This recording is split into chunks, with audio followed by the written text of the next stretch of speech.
nous allons considérer le paramétrage suivant. X égale à x de t.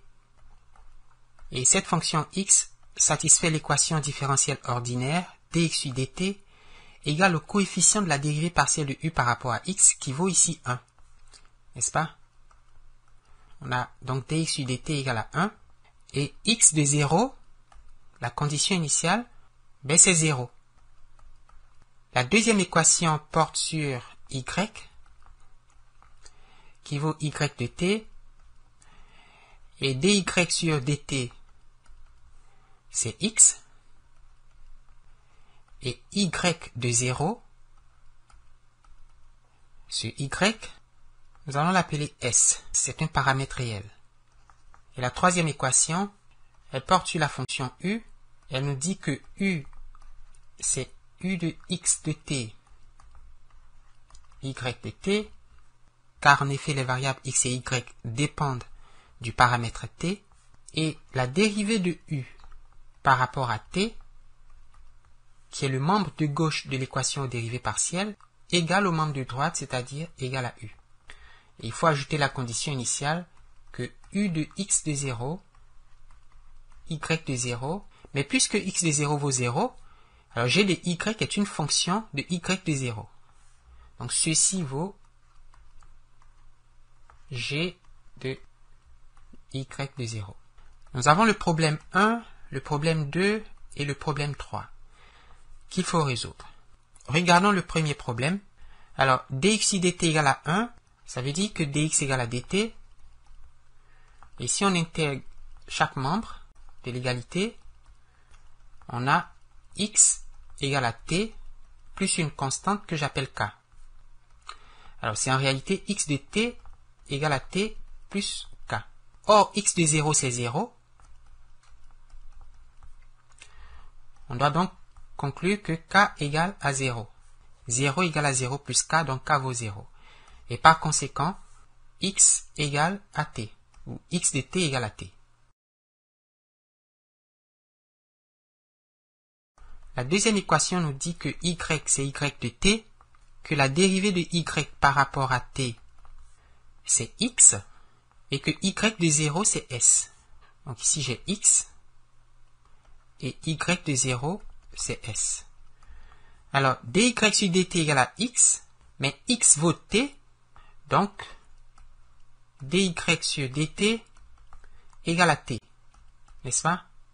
On peut donc séparer les variables y et t.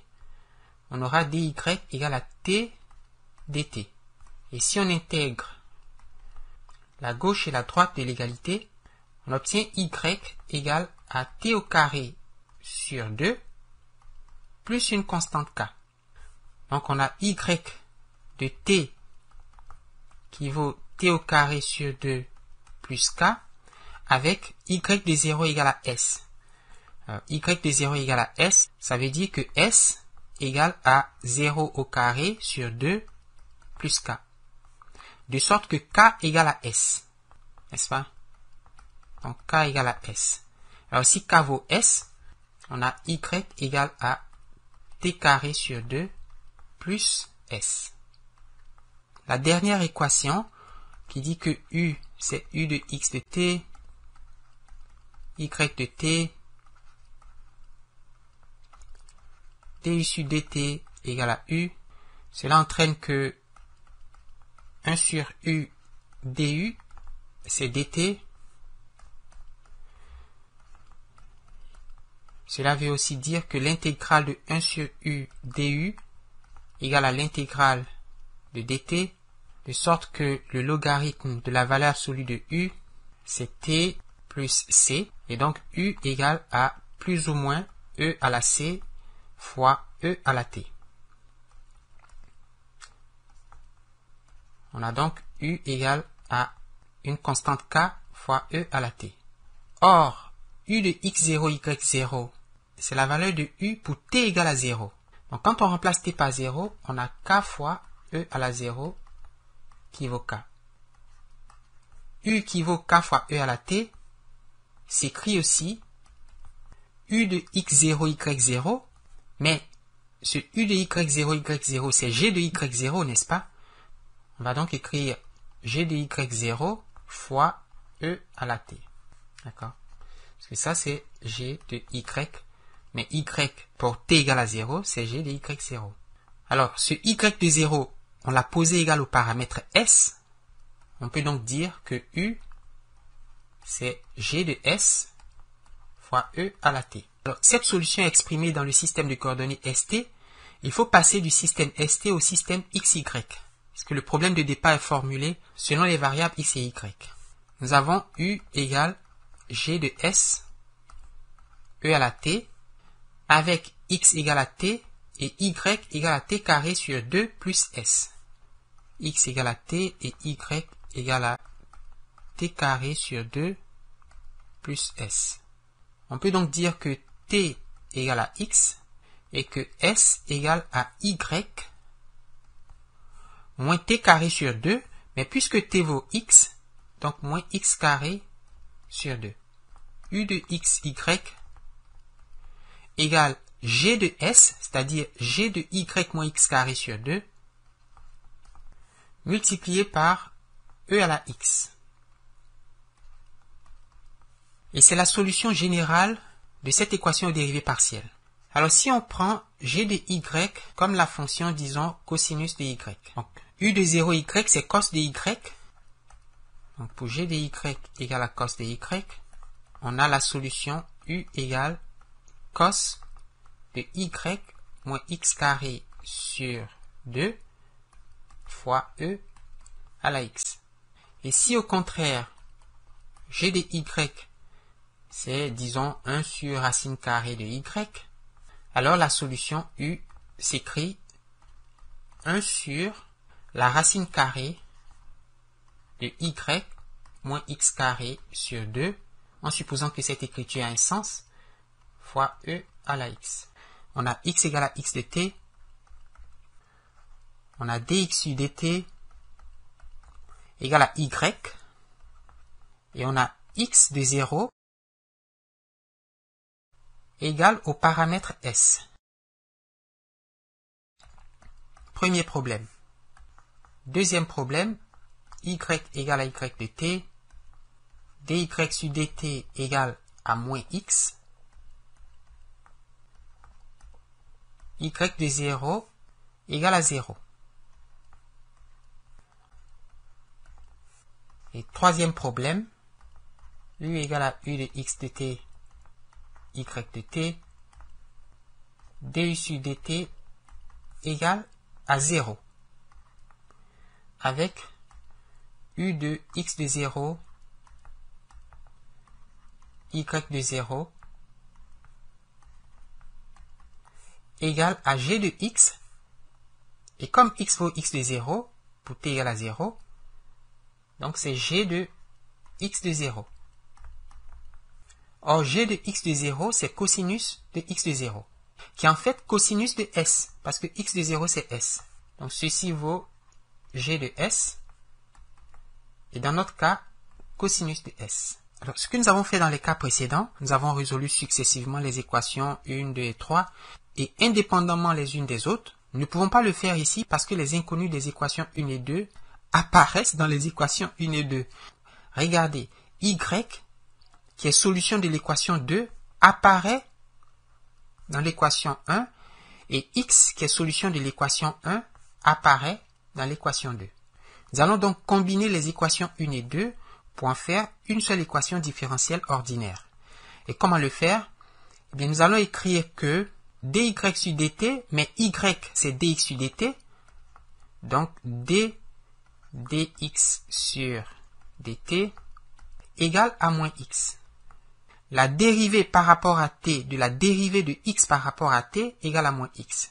Et ça, c'est la dérivée deux fois, donc la dérivée d'ordre 2 de la fonction x par rapport à t qui vaut moins x. Nous avons donc une équation différentielle ordinaire du deuxième ordre, mais on n'a pas peur parce que c'est une équation à coefficient constant, donc elle est très facile à résoudre. Si vous voulez x' plus x égale à 0, c'est une équation homogène. Nous savons par la théorie à cette équation correspond ce qu'on appelle une équation caractéristique, une équation algébrique. Lambda au carré, il n'y a pas de dérivée d'ordre 1, donc plus 0 lambda, plus le coefficient de x vaut 1. Et ça vaut 0. C'est une équation quadratique qui dit lambda carré plus 1 égale à 0. Et les solutions de cette équation sont des complexes, plus ou moins i. Alors, lambda égale à plus ou moins i, c'est aussi lambda égale à 0 plus ou moins 1 fois i. Et vous savez que la forme générale d'une équation différentielle linéaire d'ordre 2 à coefficient constant, pour laquelle l'équation caractéristique a une solution complexe, que je vais noter alpha plus ou moins bêta i, que la forme générale, dis-je, s'écrit x égale une constante a fois e à la alpha t cosinus bêta t plus b fois e à la alpha t sinus bêta t. Or ici alpha vaut 0 et bêta vaut 1. On a donc x égale à a fois e à la 0t fois cosinus de 1t plus b fois e à la 0t fois sinus de 1t. Ou encore x égale à a cosinus de t plus b sinus de t. Nous avons trouvé x. Nous pouvons en déduire y, puisque y, c'est la dérivée de x par rapport à t. D'après l'équation 1, y s'obtient en prenant la dérivée de x. Donc, dérivons cette expression pour en déduire y. La dérivée de cosinus, c'est moins sinus, donc on a moins a sinus de t plus b fois cosinus de t, qui est la dérivée de sinus t. Alors, il faut trouver les constantes a et b avec les conditions initiales. On nous dit que x de 0, c'est s, et y de 0, c'est 0. X de 0, c'est s. Ça entraîne que s égale à a fois cosinus de 0, c'est 1, plus b fois sinus de 0, c'est 0. Donc, s, c'est a. Alors, si s, c'est a, ça veut dire que x, c'est s cosinus de t. Y de 0, c'est 0. Donc, on a 0 égale à moins a fois le sinus de 0, qui vaut 0, plus b fois le cosinus de 0. Alors, le cosinus de 0, c'est 1. Donc, b égale à 0. B égale à 0. On aura y égale à moins a sinus de t. Nous savons que a vaut s. Donc, on a moins s fois le sinus de t.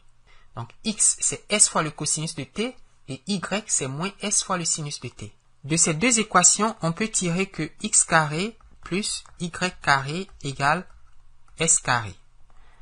De sorte que s, c'est plus ou moins la racine carrée de x carré plus y carré.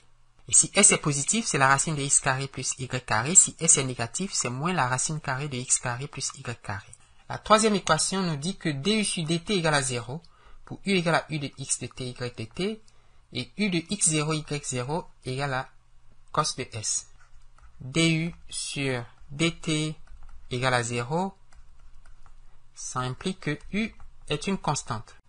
U égale à k. Donc u de x0 y0 est aussi égal à k. C'est une constante. Mais ce u de x0 y0, il vaut g de x0 qui vaut g de s qui vaut cos de s. U égale à k, mais k c'est u de x0 y0. Ceci vaut g de s qui vaut cos de s. U égale à k qui est égal à cos de s. U de xy, c'est le cosinus de s, mais s c'est plus ou moins la racine carrée de x carré plus y carré.